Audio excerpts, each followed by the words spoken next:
Hi, I'm Miss Chris, and it's fall, y'all. It is time for pumpkin spice and crunchy leaves and cozy sweaters and just enjoying all the fall goodness. So for fall, I'm going to show you how to make cute pumpkin earrings, or they can be a pin, depending on if you want to make one or two, and using bead embroidery, which is time consuming but not super hard. It's more about having patience and like normal embroidery to be able to do different fancy stitches. This is just up, down, like a running stitch essentially, but with beads. So follow along and learn how to make these earrings.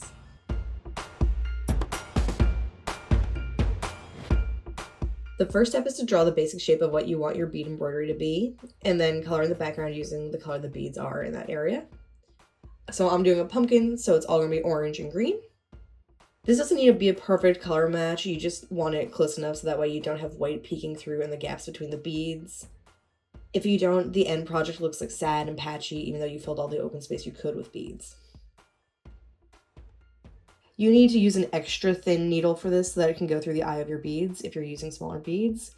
There are specialty beading needles that are sold in craft stores, normally right next to the embroidery needles. Starting with the outline for each section, I bring the needle from the back of the felt to the front along the outline. Then I thread 2 beads onto the needle before finishing the stitch. On the second stitch, and all the following stitches after that, the needle will come up at the start of the previous stitch, go through the beads on that stitch, and then you will add the next 2 beads and complete the stitch. This helps secure the beads fully and also creates a more continuous looking line of beads.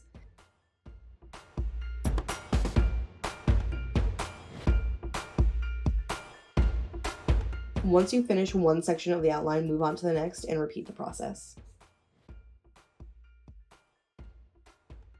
With the outline completed, the next step is to add in the filling beads. Starting just inside the row of the outline beads, begin your first stitch adding beads and following along the outline. Repeat until that section is completely filled. This row is a straight line so you can add more beads for each stitch, but you still want to make sure that you're fully securing the beads to your felt.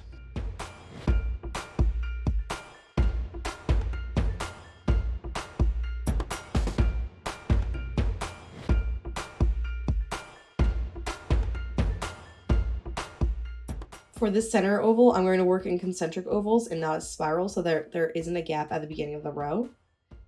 Once I get back to the beginning of the oval, instead of completing the stitch, I go through the first bead of the row and then complete the stitch, so that way it looks like it's a full circle. You can also use different size beads if you want, it's entirely up to you. So I'm going to use this cool chunky bead that I found for the stem, and along with some teeny tiny beads. Once you've finished sewing down all of your beads, you're going to hold your backing felt and your bead project together and then very carefully cut along the outside edge of the beads, making sure that you don't cut any of the threads. So just be extra careful in this part.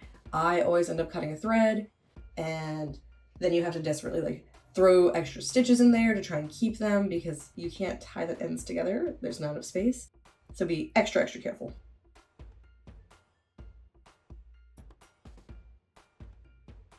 To make this an earring, I'm going to sew a jump ring to the backing felt with a couple of quick stitches.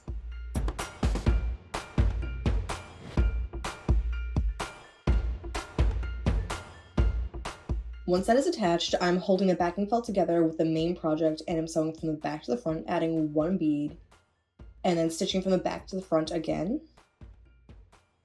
And then I go through the bead so that it flips to the side along the edge of the fabric.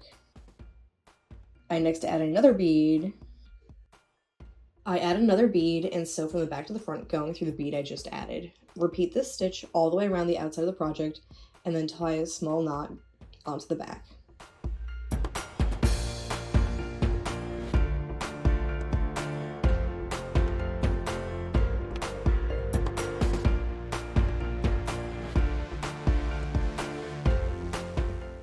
Next, open the jump ring by twisting the ends away from each other. You can use needle nose pliers if you need to. Then put an earring wire onto it, and then twist the jump ring closed again. And I rotated the opening so that was hidden in between the 2 layers to make sure that was extra secure. Now that you have one finished earring, to make the second earring, just rewatch this whole video again. Support public libraries. Like, share, and subscribe for more great videos.